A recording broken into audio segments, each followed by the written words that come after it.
খুব কম খরচে অল্প সময়ে এরকম ক্রিস্পি মাখানা নিজের বাড়িতেই বানিয়ে ফেলুন।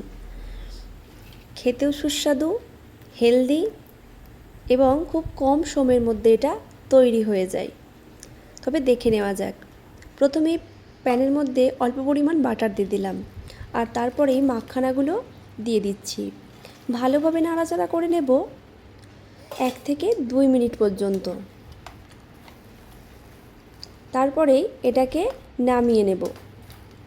এরপরেই এই প্যানের মধ্যে দিয়ে দেব অল্প পরিমাণ বাটার, আর তাতেই দিয়ে দেব লঙ্কা গুঁড়ো, কাশ্মীরি মির্চি পাউডার, জিরা গুঁড়ো, বিট লবণ, আর দিয়ে দিচ্ছি আমচুর পাউডার, চাট মশলা।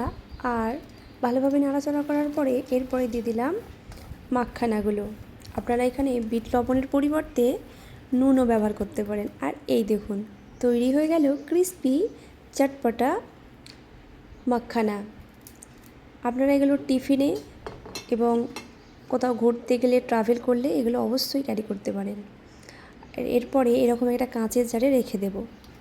ভিডিও ভালো লাগলে সিটি ভিলেজ রুহি চ্যানেলটি অবশ্যই সাবস্ক্রাইব করবেন, লাইক কমেন্ট শেয়ার করবেন, আর শেষের একটা রিভিউ আছে, শুনতে পাবেন। আর এইখানে প্লেটে আমাদের খাওয়ার জন্য আমরা কিছুটা নিয়ে নিচ্ছি। ভিডিও ভালো লাগলে অবশ্যই লাইক করবেন। দেখা হচ্ছে নেক্সট ভিডিওতে।